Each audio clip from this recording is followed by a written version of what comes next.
주식하시는 분 솔직하게 손 한번 들어보세요. 자, 다 그럼 반대로 주식 안 하시는 분. 진짜요? 예화를 잘못 갖고 왔는데. 예화를 그래요. 많이 당황스럽네요. 예, 제가 믿음이 없습니다. 그 주식이 뭔지는 아시죠? 시작부터 많이 당황스럽네요. 100만 원을 투자했는데 90만 원이 됐어요. 그런데 요즘에는 인터넷이 너무 발달돼 있어서 그냥 이렇게 투자하는 사람은 없거든요. 다 이제 유명한 유튜버의 말을 듣고 거기 뭐 애널리스트, 펀드 매니저 이렇게 듣고 그거 좋다고 해서 샀어요. 샀는데 결과가 다른 거예요. 분명히 내가 100만 원이 200만 원 될 줄 알고 샀는데 100만 원이 90만 원이 되는 거예요. 그러니까 속이 쓰려요. 이제 거기서부터 이제 고민이 시작됩니다. 지금이라도 팔아야 되나? 아니면 추가 매수를 해야 되나? 이제 이런 고민을 하게 돼요. 이 손절이라는 게 뭐냐면은 손해를 감수하고 주식을 파는 거래요. 그러니까 10만 원 손해를 봤잖아요. 그걸 감수하고 더 떨어질 것 같으니까 파는 거예요. 이게 주식 투자의 기본입니다. 근데 뭐 단순히 주식뿐만이 아니고요. 어디든 적용이 되는 것 같아요. 그러니까 예를 들어서 10만 원이 90만 원이 됐을 때 손절하면은 그 10만 원만큼, 여기 표 보이시죠? 11%만 복구하면 돼요.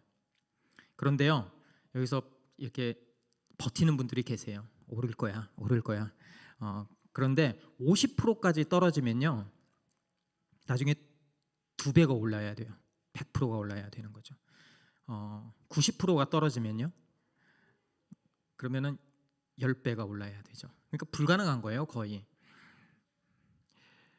그렇게 해서 손절 타이밍을 놓치면은 우리가 속된 말로 이렇게 말해요. 존버한다. 존버. 처음 들어보세요? 제가 예화를 잘못 갖고 왔어요. 네. 그러니까 원치 않는 장기 투자자가 되는 거죠. 그런데 요즘에는요, 그 관계에도 똑같은 손절의 의미가 들어왔습니다. 그러니까 정신과 전문의 최보람이라는 분이 머뭇거리지 말고 손절하라라는 책에서 이렇게 말해요. 당신을 지치게 하는 관계는 과감하게 끊어라. 에너지를 빨아먹는 사람은 정리해라. 이렇게 말합니다. 그래서 그런지 모르겠는데, 요즘 시대의 트렌드가 그런지 모르겠는데, 요즘 사람들이 빨라요. 그러니까 연락을 끊고 익십이라고 그러죠. 익십. 네. 익십을 하고 차단하고 단톡방을 나가고 모임도 빠르게 정리하고요. 어쩌면 이런 빠른 단절이 현명한 선택이 된 시대가 아닐까 싶습니다. 예전에는요, 이제 저보다 어르신들이 여기 계시지만, 예전에는 이런 걸 뭐라고 했냐면은 인내라고 했어요. 인내, 버텨라, 인내해라. 참는 게 미덕이었습니다. 그런데 지금은 달라요. 참는 거는 어리석음이고 떠나는 게 용기가 된 세상이죠. 2025년을 사는 우리에게 손절은 어쩌면 상식이 된 게 아닐까 싶습니다. 혹시 오해하실지 모를까봐 제가 미리 말씀을 드리면, 무조건 버티라 이런 이야기는 아닙니다. 상황에 따라서 다 다르고, 하지만 오늘 본문은 감안하시고 들어주시면 좋겠습니다. 이 논리가, 손절의 시대, 이 논리가 우리 그렇게 낯설지 않습니다. 왜냐하면은 바울도 똑같은 고민을 했거든요. 바울은 로마 감옥에 gat혀 있었습니다. 쇠사슬이 묶여 있었어요. 거의 주석에서 보면 쇠사슬이 묶여 있었다고 해요. 그래서 손목에도 발목에도 이렇게 붙여 있었다고 그래요. 그러니까 밤낮으로 그를 붙들고 있는 거죠. 밥 먹을 때도, 잠잘 때도, 화장실에 갈 때도 달그락 거리는 그 소리가 계속 따라다니는 거죠. 그러니까 이게 한두 번도 아니고 잡혀있는 내내 그런 달그락 거리는 소리가 나한테 들리는 거예요. 아마 그 소리가 나에게 속삭이는 것 같지 않았을까? 너는 죄수야. 너는 실패했어. 너는 안 돼. 이런 말이, 이런 자괴감이 들리지 않았을까 싶어요. 그런데요, 사실 이 본문을 쭉 보고 있으면 몸의 고통보다 더 아픈 게 있는 것 같아요. 그게 바로 관계의 상처죠.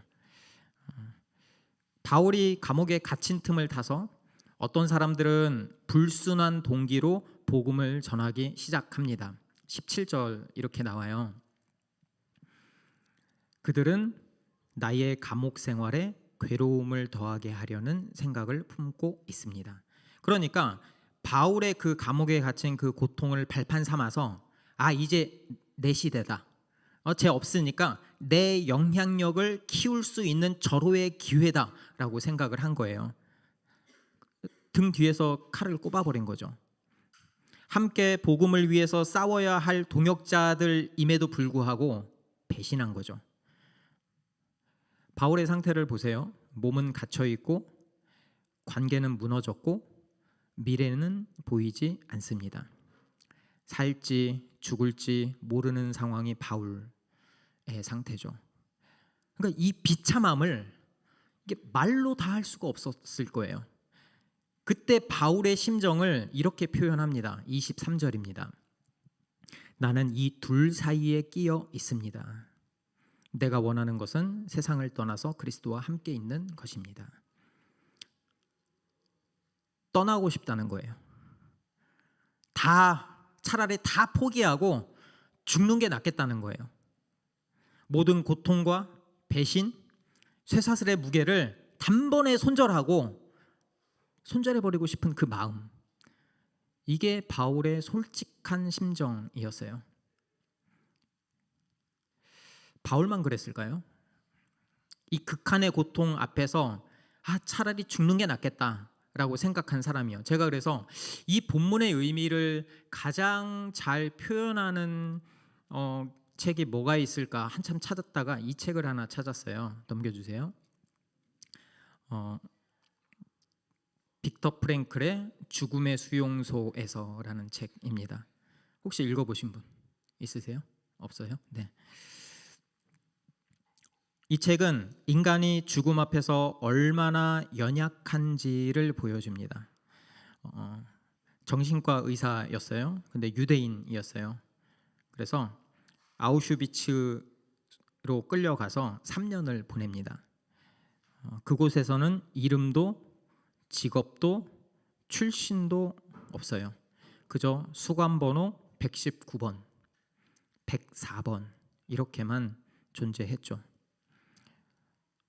그리고 수용소로 수용자들이 이렇게 기차를 타고 끌려가는 첫날, 그 수용자들의 운명이 독일 장교가 가리키는 손가락 하나로 결정이 됩니다. 오른쪽을 가리키면 강제노동, 왼쪽을 가리키면 가스실, 그리고 도착한 사람들의 90%가 왼쪽으로 갑니다. 그런데요, 사람을 진짜 죽이는 거는 가스실만이 아니래요.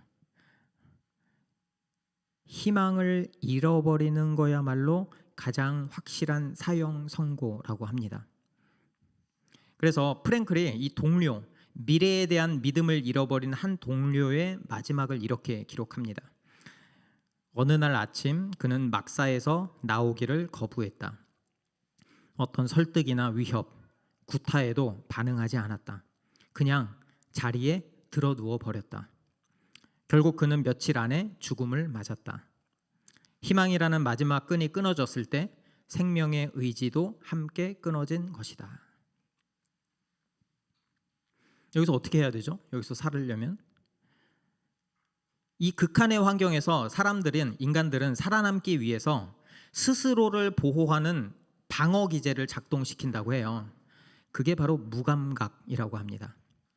그러니까 말 그대로 자기의 감정을 마비시켜 버리는 거예요. 프랭클이 감정의 마비를 이렇게 설명합니다. 그 상황을 이렇게 설명해요. 12살짜리 아이가 동상으로 썩어 들어간 발가락을 의사가 집게로 하나씩 뽑아내는 광경을 보면서도 아무런 동정심이 일지 않았다. 그리고 방금 전까지 대화하던 사람이 죽으면 다른 사람들은 그가 남긴 과자 조각이나 신발을 차지하기 바빴다. 그러니까 내가 살아남는 것 외에는 그 어떤 것에도 신경 쓰지 않게 되는 게 무감각입니다. 그런데요, 이런 지옥 같은 상황에서 살아남은 사람들이 있었어요. 건강한 사람들이었을까요? 아니에요. 오히려 내면이 풍부한 사람들이 더 잘 버텼대요. 그들은 스스로에게 의미라는 것을 부여하면서 버텼다고 합니다. 프랭클도 보면은 영하 20도 수용소에 있잖아요. 영하 20도에서 꽁꽁 언 땅을 곡괭이로 이렇게 팝니다. 곡괭이로 이렇게 파는데 손은 얼었죠. 발은 감각이 없죠. 그때 프랭클이 마음속으로 아내하고 대화를 시작하는 거예요. 그런데 아내가 살아있는지 죽어있는지도 몰라요. 그냥 그래도 상관없어요. 그냥 사랑하는 사람을 떠올리는 것만으로도 견딜 수 있는 힘이 생기는 거거든요. 또 한 가지 방법이 있습니다. 미래를 상상하는 거예요. 내가 언젠가 이곳을 나가면 나는 대학 강단에 설 거야. 그래서 학생들에게 수용소의 심리학을 가르칠 거야. 이게 가능할까요? 현실을 보면 모르죠. 가능할지 불가능할지는. 그런데 그 상상, 그 미래에 대한 그 상상이 그를 붙잡아 둔 거예요. 오늘의 고통에 내일의 의미를 딱 부여한 거죠. 그래서 버텼어요. 그렇게 버텼어요. 그러던 어느 날 프랭클이 돌보던 환자들이 있었거든요. 정신과 의사니까. 다른 수용소로 이송한다는 명령이 떨어집니다. 그거는 죽음을 의미했어요. 그냥 가스실로 간다는 거거든요. 그때 친했던 동료 의사가 몰래 찾아옵니다. 자네 이름은 명단에서 빼줄 수 있어. 엄청난 기회죠. 이런 기회가 어디 있어요. 그런데 프랭클이 고민해요. 이 두려움에 떨고 있는 이제 나는 죽었구나라고 그 두려움에 떠는 눈빛으로 프랭클을 바라보는 그 환자를 보는데 차마 떠나갈 수가 없는 거예요. 그래서 거절합니다. 나는 내 친구들 곁에 있는 것이 더 좋습니다. 남기로 한 거죠. 속된 말로 미친 거 아니에요? 내 생명보다 더 중요한 게 어디 있어요? 그가 나중에 이렇게 이야기합니다. 그때 삶에 대한 질문을 바꿨다라고 말이죠. 그러니까 질문은 내가 삶에서 무엇을 얻을 수 있을까? 이게 아니라 삶이 지금 나에게 무엇을 요구하고 있는가라고 물어본 거죠. 이 수용소라는 지옥이 그에게 묻고 있었어요. 너는 여기서 어떤 인간이 될래? 어떤 사람이 될래? 프랭클이 대답한 거죠. 저는 친구를 버리지 않는 인간이 되겠습니다. 라고 말이죠. 그게 의미였어요. 여러분, 왜 살아야 하는지 아는 사람은 어떤 상황도 견딜 수가 있습니다. 결국 우리에게도 의미가 필요합니다. 삶의 구석구석에서 왜 살아야 하는지 의미를 발견하지 못하면요, 우리의 삶도 무너져요. 의미를 잃어버린 삶은 수용소의 그 무감각 상태와 다르지 않습니다. 그곳에서 사람들은 동료의 죽음 앞에서도 더는 슬퍼하지 않았어요. 왜 그렇게 됐을까요? 나의 생존이 유일한 의미이자 목표가 되었기 때문이죠. 이게 바로 우리의 모습 아닙니까? 물론 우리는 수용소에 살고 있지 않습니다. 하지만 나의 생존이 삶의 유일한 의미가 된 시대를 살고 있지는 않습니까? 똑같잖아요. 아침에 눈을 일찍 뜨는 이유가 뭐죠? 돈 벌기 위해서죠. 그렇죠? 주말에도 쉬지 못하는 이유는 뭐죠? 남들보다 뒤처지면 안 된다는 그 불안감 때문이죠. 아이의 성적, 더 넓고 여유로운 집, 더 여유로운 노후, 이런 생존의 과제들이 우리의 삶의 의미를 전부 차지해버리는 거예요. 그래서 무감각해져요. 어떤 동료의 부조리한, 불합리한 어떤 어려움을 봐도 위로하기보다 걱정하는 거죠. 나는 괜찮을까? 내 걱정이 앞서는 거예요. 어떤 지쳐있는 가족에게 나도 힘드니까 제발 나 좀 내버려둬. 마음의 문을 닫아버리는 거죠. 내 생존에 급급해서 가장 가까운 사람들마저 손절하면서 살아가는 것. 이게 비극이 아니고 뭘까요?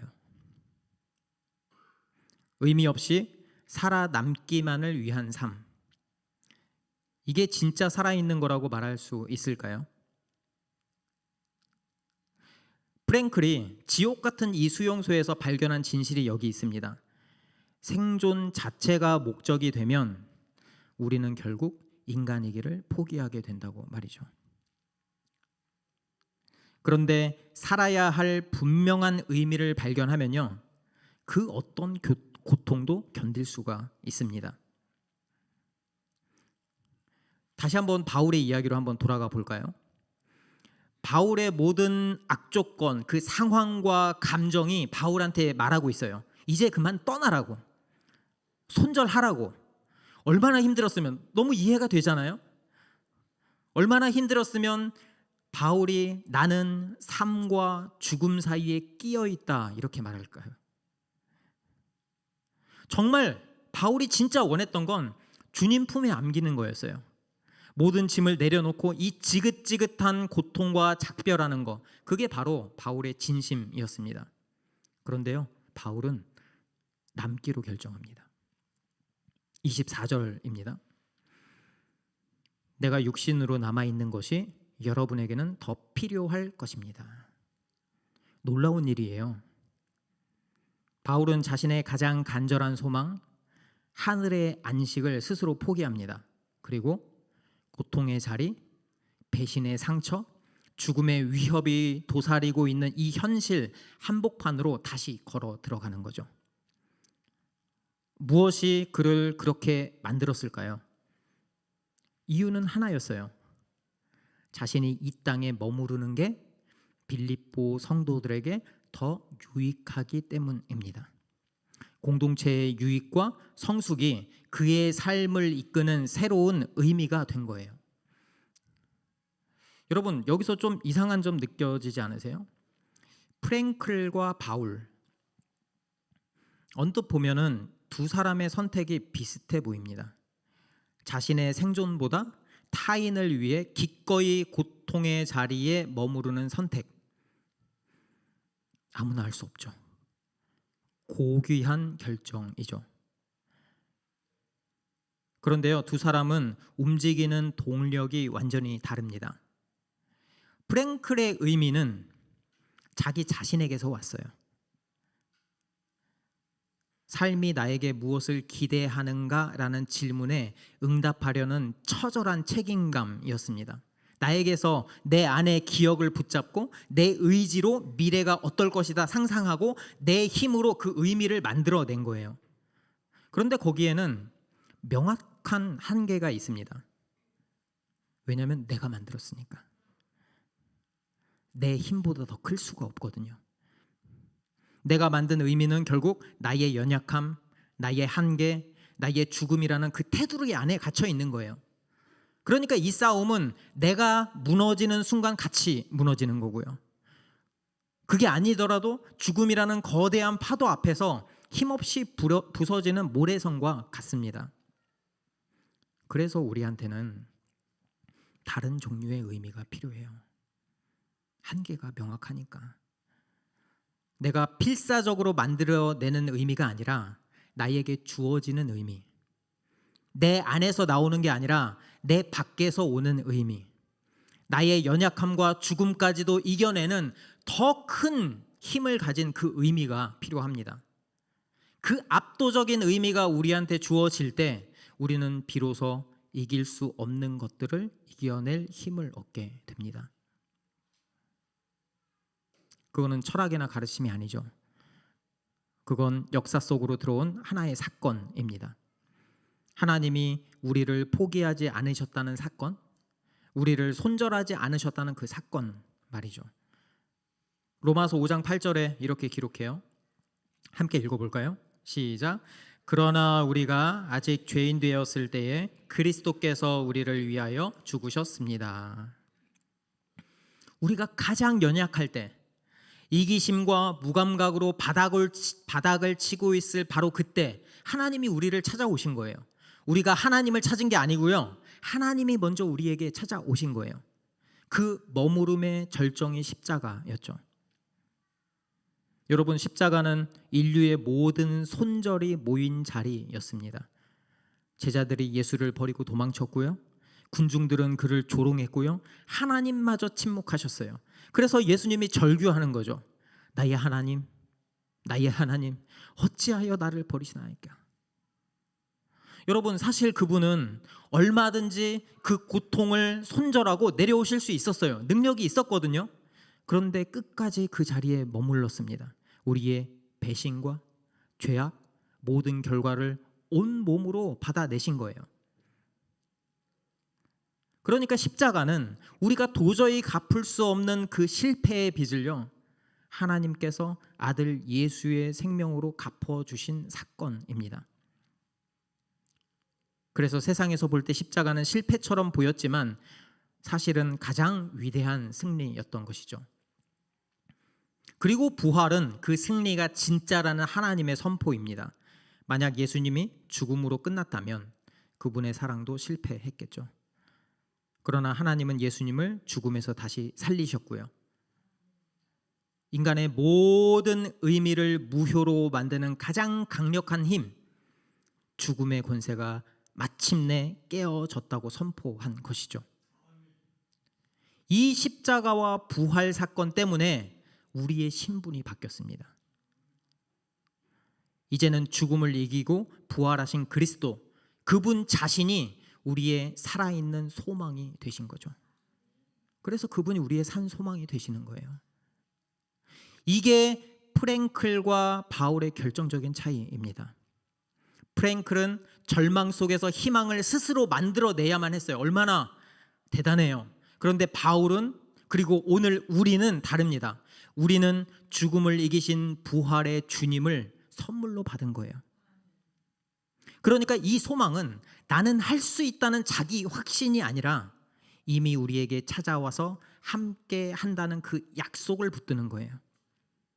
확실하고 보장된 약속, 하나님이 하셨고 하나님이 하고 계시고 하나님이 해 나가실 것이라는 그 약속, 그 약속을 받아들이는 것입니다. 그래서 우리는 그 약속을 믿을 때 다니엘의 새 친구처럼 고백할 수 있어요. 하나님이 우리를 건져내실 것입니다. 그러나 그리 아니하실지라도 우리는 절망하지 않습니다. 왜냐고요?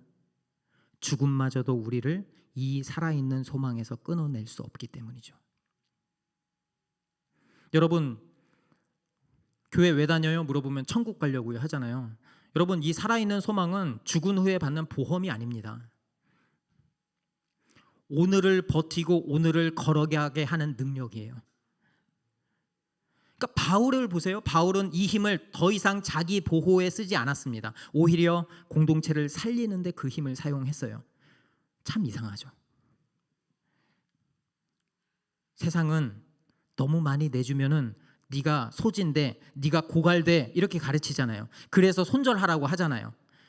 그런데 복음은 정반대로 이야기해요. 내어줄수록 채워지고 섬길수록 기쁨이 더 커진다고 말이죠. 이 모든 것을 가능하게 하는 바울의 핵심 코드가 20절입니다. 함께 읽어보겠습니다. 시작. 나의 간절한 기대와 희망은 내가 아무 일에도 부끄러움을 당하지 않고 온전히 담대해져서 살든지 죽든지 전과 같이 지금도 내 몸에서 그리스도께서 존귀함을 받으시리라는 것입니다. 아멘. 나의 간절한 기대와 희망은 살든지 죽든지, 이제 사느냐 죽느냐가 문제가 아니에요. 그리스도가 존귀하게 되는가, 그게 유일한 문제가 되는 거예요. 이 관점이 우리의 질문을 완전히 바꿔놓습니다.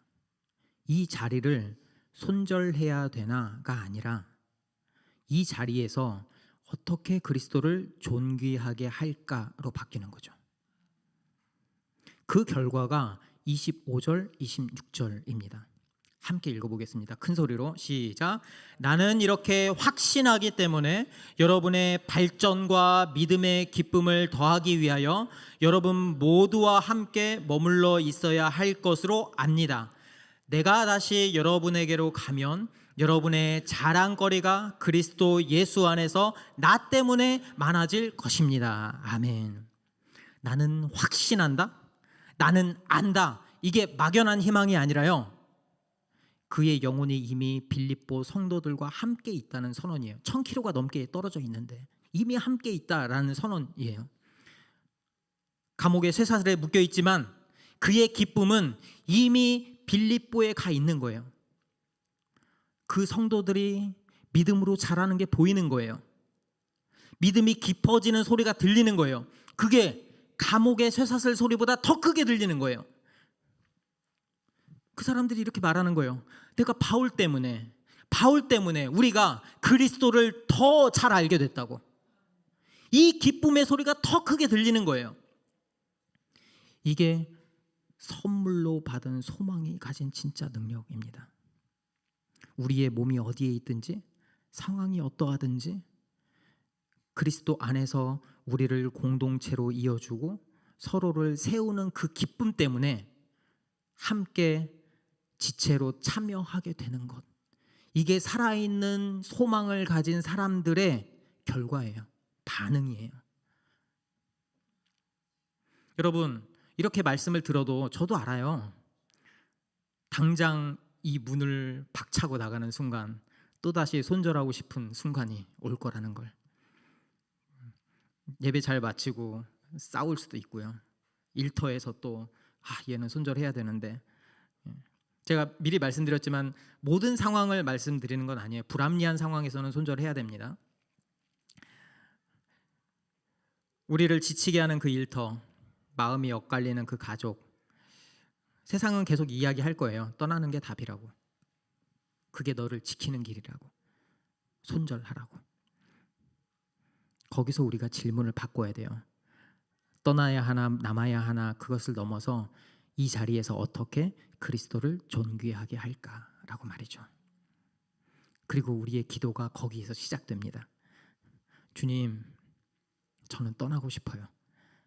제 힘으로는 이 자리를 감당할 수가 없어요. 우리의 연약함을 솔직하게 인정하는 것, 거기에서 시작됩니다. 우리의 기도가. 그리고 이렇게 고백하는 거예요. 그러나 주님께서는 저를 위해서 십자가 그 자리에 끝까지 머무셨잖아요. 그 압도적인 사랑의 힘으로 오늘 내가 하루 더 이 자리에 머물 힘을 주세요. 이렇게 기도하는 거예요. 이거는 더 이상 버티는 게 아니라 그리스도의 사랑에 빚진 자의 기쁨이 선택이 되는 거죠. 저렇게 말하는 거죠. 혹시 이 자리에 아직도 손절만이 답이라고 생각하시는 분이 계신가요? 내 생존이 가장 큰 이익이기에 현실이 그렇잖아요. 관계를 손절하는 게 가장 합리적이라고 생각할 수 있습니다. 맞고요. 하나님이 없는 세상의 계산법으로는 그게 가장 논리적인 선택처럼 보입니다. 그런데 우리 지금까지 살펴봤잖아요. 그 계산법의 명확한 한계를 말이죠. 여러분, 오늘 말씀을 듣고 하시면서 각자의 손익계산서를 한번 펼쳐보시길 바라요. 내 힘으로 버텨서 인생을 의미를 부여하고 살아가고 소진하는 그 계산법, 나의 모든 빚을 대신 갚으신 하나님의 그 계산법, 이렇게 놓고 이성적으로 한번 써보세요. 마음속으로 써보시든지 어느 게 합리적인 선택인지. 나를 믿는 인생, 안 믿는 사람하고 이야기해보면은 그런 말을 많이 하세요. 나를 믿지 뭘 믿냐, 돈을 믿지 뭘 믿냐. 그런데 그렇지 않아요. 우리 아들이 엊그저께도 사고 났거든요. 놀다가 여기 이렇게 비었어요. 유리에. 근데 조금만 더 깊었으면 큰일 날 뻔했어요.